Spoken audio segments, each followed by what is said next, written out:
Hello, আসসালামু আলাইকুম। আমি মোহাম্মদ আরিফুল ইসলাম, এজিএম ফিনান্স, গাজীপুর পল্লী বিদ্যুৎ সমিতি 2 এ কর্মরত আছি।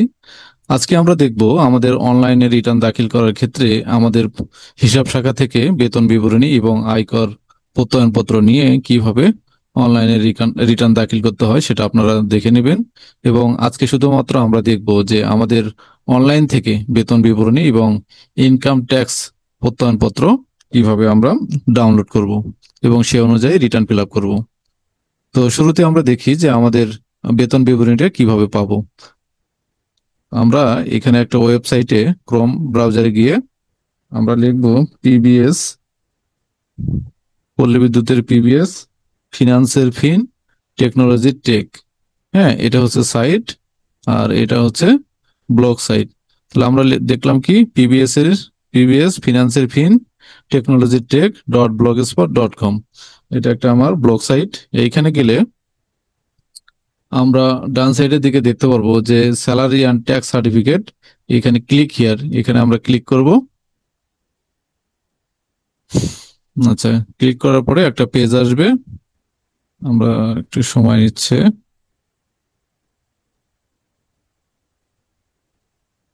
আচ্ছা, আমরা এখানে দেখতে পাচ্ছি যে CPF, salary, house loan, income tax. আপাতত আমাদের সিপিএফ, স্যালারি, হাউস লোন এগুলোর মধ্যে থেকে স্যালারি এবং ইনকাম ট্যাক্স সার্টিফিকেট কমপ্লিট করা হয়েছে। সিপিএফ এবং হাউস লোন ধাপে ধাপে এই দুটি ট্যাবও অ্যাক্টিভ করা হবে। সো এখানে আমরা শুরুতে দেখবো যে স্যালারি সার্টিফিকেটটা আমরা কিভাবে পাবো। হ্যাঁ, 12 মাসে যে বেতনের উইথড্র করেছি সেটা আমরা কিভাবে পাবো। তো এখানে শুরুতেই আমরা দেখতে পাচ্ছি যে ডেট অফ বার্থ, এখানে জন্মসাল, এখানে মাস, এইখানে আমাদের ডে লিখতে হবে। তো লেখার পরে এখানে আমাদের পেরোল আইডিটা লিখতে হবে। তো আমি টেস্ট বেসিসে এখানে একটা স্যাম্পল বেসিসে দেওয়া আছে। এখানে যদি আমরা সার্চ করি তাহলে আপনার আইডি এবং জন্ম তারিখের সাথে যদি ম্যাচ হয় তাহলে আপনাকে একটা সার্টিফিকেট দেবে। এখানে অবশ্য বর্ণনা দেওয়া আছে যে আপনার এই যে একটা নমুনা ভিত্তিক সার্টিফিকেট 12 মাসের বেতন উইথড্রর তথ্য দিয়েছে এবং এটা আপনি কম্পিউটার থেকে প্রিন্ট করতেও পারবেন। হ্যাঁ, মোবাইলে সঠিকভাবে প্রিন্ট আউট হবে না, তবে আপনি দেখতে পারবেন। আর কম্পিউটার থেকে সঠিকভাবে এরকম একটা পেজে প্রিন্ট হয়ে আসবে। আচ্ছা, আমরা এখানে দেখতে পারি যে কিছু গাইডলাইন আছে। সেই গাইডলাইনটা হচ্ছে যে আপনার জন্ম তারিখ বসানোর পর যদি ভুল দেখায় তাহলে শুধু পে আইডি দিয়ে যাচাই করুন। অর্থাৎ পেরোল সফটওয়্যারের মধ্যে আপনাদের অনেকের জন্ম তারিখ বসানো নেই, সেক্ষেত্রে ডিফল্ট জন্ম তারিখ হিসেবে এইটা দেওয়া থাকবে। শুধু আপনি তখন পেরোল আইডিটা বসালেই আপনার তথ্যটা প্রদর্শন করবে, দেখাবে। এই হচ্ছে, এটা খুব কঠিন কাজ না। আপনার হিসাব শাখা থেকে কোনো হার্ড কপি বিতরণ করা হবে না। আর আপনাদের এখানে আমরা দেখতে পাচ্ছি যে আইডি খুঁজুন, এই বাটনে ক্লিক করলে প্রত্যেকের নাম পদবি ধরে আইডিটা দেখাবে। হ্যাঁ, নামের পাশে যে সমান সমান দিয়ে আইডি দেখাবে। হ্যাঁ, যেমন যার যেটা আইডি, যদি স্যালারি আইডি মনে না থাকে তাহলে এখান থেকে আপনারা দেখে নেবেন। হ্যাঁ, আচ্ছা।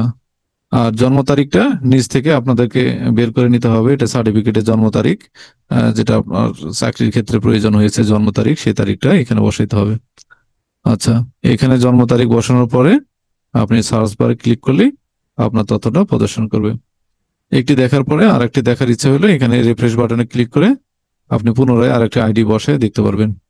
আচ্ছা, সেম ভাবে আমরা এখানে দেখতে পাচ্ছি যে ইনকাম ট্যাক্সে ক্লিক করলে ইনকাম ট্যাক্সের একটা সার্টিফিকেট আমরা পাবো। হ্যাঁ, এখানে আসি, সেম একই উইন্ডো, শুধুমাত্র আবার নতুন করে ডেট অফ বার্থ এবং পেরোল আইডিটি বসাইতে হবে। দিয়ে সার্চ বারে ক্লিক করলে আপনার ট্যাক্স সার্টিফিকেটটা এবার আসবে। উপরে লেখা থাকবে এটা কি বিষয়, যে এখানে ট্যাক্স সার্টিফিকেট। হ্যাঁ, নাকি এই যে এখানে লেখা থাকবে স্যালারিতে ট্যাক্স সার্টিফিকেট। হ্যাঁ, যে আপনার বেতন থেকে কত টাকা কর্তন করা হয়েছে, সরকারি কোষাগারে জমা দেওয়া হয়েছে কত টাকা, এবং আপনার যে চালানের মাধ্যমে জমা দেওয়া হচ্ছে সেই চালান নম্বর, চালান ডেট এবং চালান অ্যামাউন্ট, এবং আপনার সার্টিফিকেটের সাথে কতটুকু অংশ সেটা এখানে লেখা থাকবে। হুম, আচ্ছা। এই হচ্ছে মোটামুটি ধারণা। আপনারা এই সিস্টেম ব্যবহার করে আপনার বেতন আইডি দিয়ে এবং ডেট অফ বার্থ দিয়ে স্যালারি সার্টিফিকেট এবং ইনকাম ট্যাক্স সার্টিফিকেটটা বের করে নেবেন। সকলকে ধন্যবাদ। আসসালামু আলাইকুম।